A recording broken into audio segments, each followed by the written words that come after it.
Hi there, I am Laina Orlando and I'm doing part 2 of the lesson, the message that I was sharing yesterday, the title of it, which is a lesson from A Course in Miracles number 44, God is a light in which I see. I'm going to go ahead and continue sharing from this particular lesson where I left off after paragraph number 4. So what I want to share as a recap really quickly from yesterday is that it states that we cannot see in darkness and you cannot make light. So while we operate in the ego's world, the 3D world of darkness, of secrets, of lies, of deceit, of competition and hurting and killing and letting people starve and greed, all of that is very dark. Because you have to turn your light way down to the point that you cannot even feel your aliveness. You cannot even feel the love that is inside of you. So you turn your light down and you darken yourself. And then you get to do all of those things that only people who are really dark can do, which is why we're on a journey to enlightenment. We are turning up the light. We are turning the dimmer up for the light that has always been inside of us, that remains either a flicker like a pilot light, or it turns up all the way so that it is the full-blown brilliance that each and every one of us really is. So it tells us that when we begin this journey and we begin to become self-aware, our mind is not wholly untrained anymore. It already begins to question things. It doesn't accept things as we had once accepted it. That is allowing some light to begin the process of coming in. But we are going to encounter strong resistance to what the Course is teaching, because it is 180 degrees opposite. It is upside down, inside out from what we have been conditioned to believe is true, that the power is in here, that God is in here, that light is in here, and more importantly, that we can change our mind, because everything that has been in our mind, all of our thoughts and our beliefs that have been picked up from the world, none of them are true. So we have to be willing to train our mind to stop resisting the possibility that we may have been wrong all along. And it's very startling. I didn't like that, being wrong at all, when I started to do the deeper work of A Course in Miracles. But boy, did it change my life when I came to the place that I said to God, you know what, I want to be wrong. If being wrong lets me feel peace, I want to be wrong. If being wrong makes me kinder and gentler and more loving and defenseless, I want to be wrong. And with that determination, which is what is necessary here, I was able to move past my resistance and train my mind. So let me keep reading. So the reason why we're going to encounter strong resistance is very simple. While you practice in this way, you leave behind everything that you now believe and all the thoughts that you have made up. Properly speaking, this is a release from hell.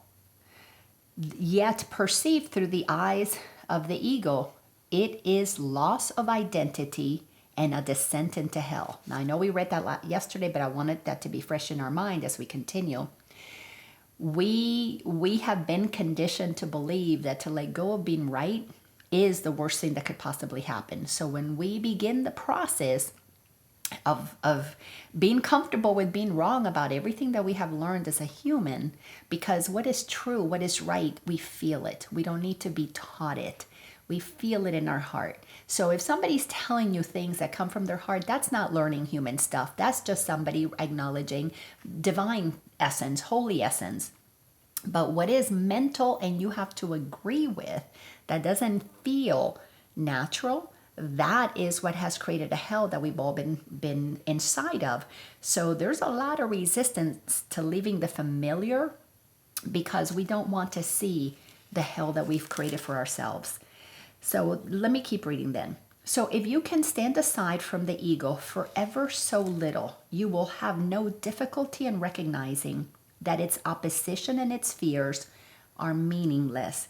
It is so true. When I began to question my thoughts, like Thoughts like the government should take care of me, or, the powers outside of me. I need somebody to love me, to complete me. Questions, statements like, for example, I need a man to be happy. I need a man to provide for me. That I need to be this. I need to be that. Question. I had a lot of fear of admitting my grandmother was wrong. She's the primary one that taught me about Catholicism. And I had to say, Grandma was wrong. I went through a real big shift inside of me where I had to take my grandmother off of the pedestal and realize that just like me, she had been mistaken. Authority, and recognize that authority has no power over me, that the president, the governor, the senator, these people cannot control my inner world. They may create laws out there, but they have no authority over me. It took me a long time to move that. Or move beyond that and thinking it was right. Like beliefs in righteousness that somebody offended me, that somebody made me mad. And to get to the place that nobody has the ability to activate madness in here, it's always based on my perception. It's my reaction that activates what's inside of me. So any discomfort within me was me using my power to say, you did this to me, which if they did it, I'm assigning power to them. But where does it come from? Me saying they did it. Oh my gosh, that was very uncomfortable. I resisted that. I resisted giving up my victim stories. I resisted giving up my righteousness for why I deserve to be upset with somebody, why I should hold somebody responsible for my unhappiness, how letting my father off the hook for leaving our family when I was 10, how he ruined my life. Letting go of that judgment and righteousness was not an easy task, because then I had to admit that who I was as a holy being had never been affected by anything anybody did. It always was a reaction. It doesn't mean that people out there don't do things that are not okay. It just means that it doesn't alter the holy part of me that is eternal, and it is where God resides. So I was cultivating a relationship with something eternal, something powerful in me, while I was looking at all of the ways I had disempowered myself. It was fascinating, absolutely fascinating journey. So if you can stand aside from the ego by ever so little, you will have no difficulty in recognizing that its opposition and its fears are meaningless. Once you don't believe them, they begin to disappear. They have no power over you. You might find it helpful to remind yourself from time to time that to reach light is to escape from darkness. Whatever you may believe to the contrary. What is the light in which God is the light in which you see, and we are attempting to reach God. Again, as I used yesterday, the example of the flashlight, so we've got to turn on the light that is in here so that we can see what is out there. Because when in the world full of darkness, we got to turn on our light to see it. If we are relying on the light to come to us from the outside, what happens? It's blind. You can't see it. It's pretty blinding. That's why we have a hard time with people who are trying to show us the way when they are telling us, this is what you should do. The people who are standing in their light, they're shining it, but it's not blinding. It's blinding to the ego, but it's refreshing to the soul, because there is an awareness that one is attempting to reach God. When somebody sees your holiness, it feels good. Only when you're further along on your journey, while you are in egoic, spiritual ego or totally unconscious and in your ego, you don't want somebody telling you that you have light, that you're powerful, that you don't have to take things personally. That's very offensive to an untrained mind. But as you train your mind, things change.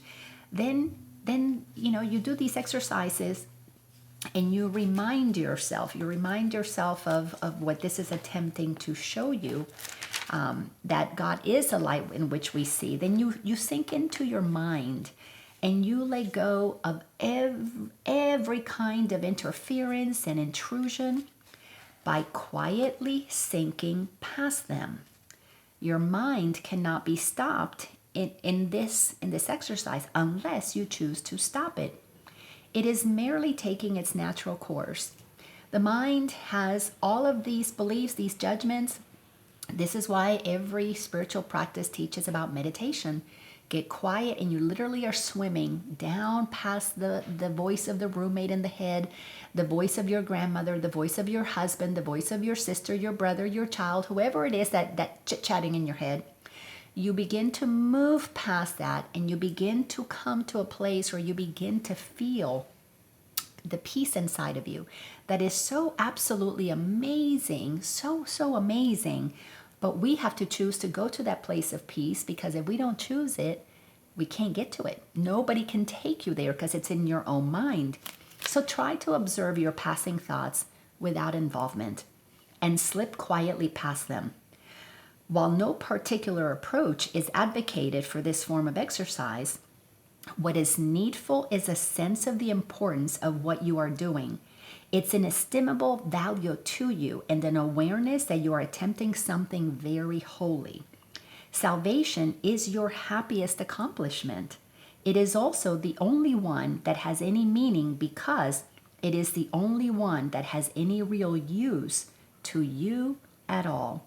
So when we are in that place that we're attempting to get to that holy place inside of us, you've got to move past your thoughts and your beliefs and begin to say, this is not mine. This came from the government. This came from my mother. This came from my father. And when you realize that all of your beliefs are hand-me-down beliefs, we don't think original thoughts.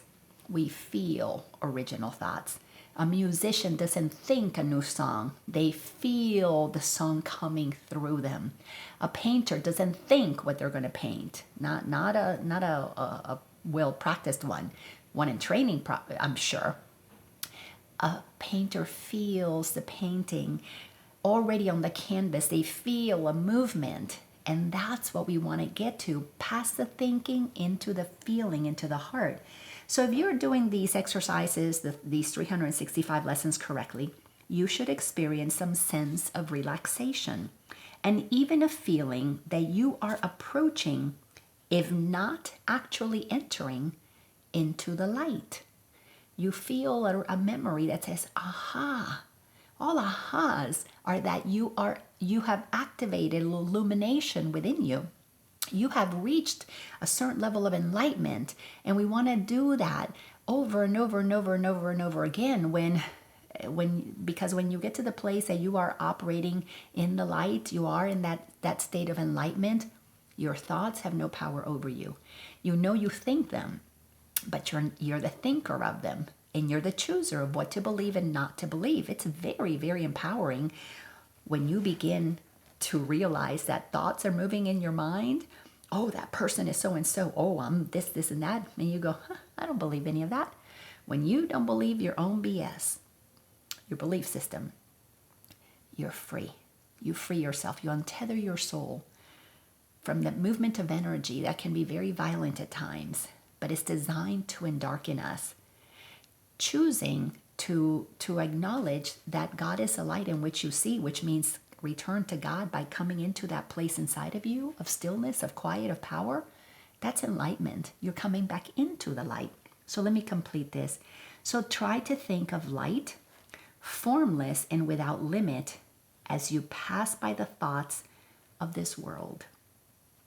And do not forget that they cannot hold you to the world unless you give them the power to do so.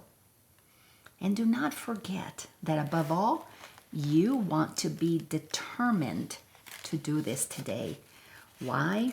Because when you practice these things that the Course in Miracles is attempting to teach us, you come to see the world with compassion, with kindness, because you know that everybody just like you, just like me, fell into the illusion. We got trained, indoctrinated into believing a lot of things that have caused pain, suffering, separation, because all of the thoughts of the world have to do with selfishness at some level. They're all self-serving. They're all based on fear. They're all based on separation. When you can see that clearly, you don't want any of the thoughts of the world. You want to activate the thoughts of God in you so that then you can create a new earth. You can be the change you want to see in the world, because then you bring the embodiment of God to the world. That's how you go into the world, but you're not of it. I hope this lesson has been helpful. I love that I have been inspired to do these reminders, these messages, to remind all of us that we are the light of the world. And we've got to remember that so that we will be willing to turn on our light. The world is not going to find light outside of us. The world is going to find the light inside of us that we turn on and bring to the world. Sorry, that's a little too bright, but hey, that's the light in me, the light of God in me. The light of God in you is very bright, and it will eventually dissipate all that is dark. The reason so much darkness is coming up is because there's a lot more light and we can see it more clearly now. And the light that we have right now is our desire for peace, for love, for joy. It is amplifying the light on the planet, and that light is going to illuminate everything that is dark that we have to look at and say no more to that thought. Not by judging it and condemning it, but by forgiving it as Jesus taught us on the cross. Forgive everybody. They knew not what they do when they believe things that were indoctrinated in their mind, like I had to do with my grandmother and my father. I had to forgive them. They didn't know that they were hurting me. They were just doing what they were taught, and they were following those orders. But we don't have to anymore. Once you become self-aware and you choose for yourself, then you move into alignment with God, and then you live from that connection with a creative source, whatever you want to call it. And then you get to be the light in the world, because you bring in a brilliance that allows you to illuminate all that is holy, that is beautiful, that is wonderful, because that is what being awake is all about. If you like these messages, go to Laina Orlando on YouTube and subscribe on my channel so that you'll get all the future reminders. Also, I teach a free workshop every Wednesday at 12 o'clock Eastern Standard Time, helping people study the Course in Miracles a lot deeper. And we do some coaching so that you can put these things into practical use during those Zoom conversations, and you can find those links on my social media page, and they're in my YouTube as well. Thanks a whole bunch, and I love you. I'm grateful that I get to share these messages with you. I like listening to guidance. Have a beautiful day.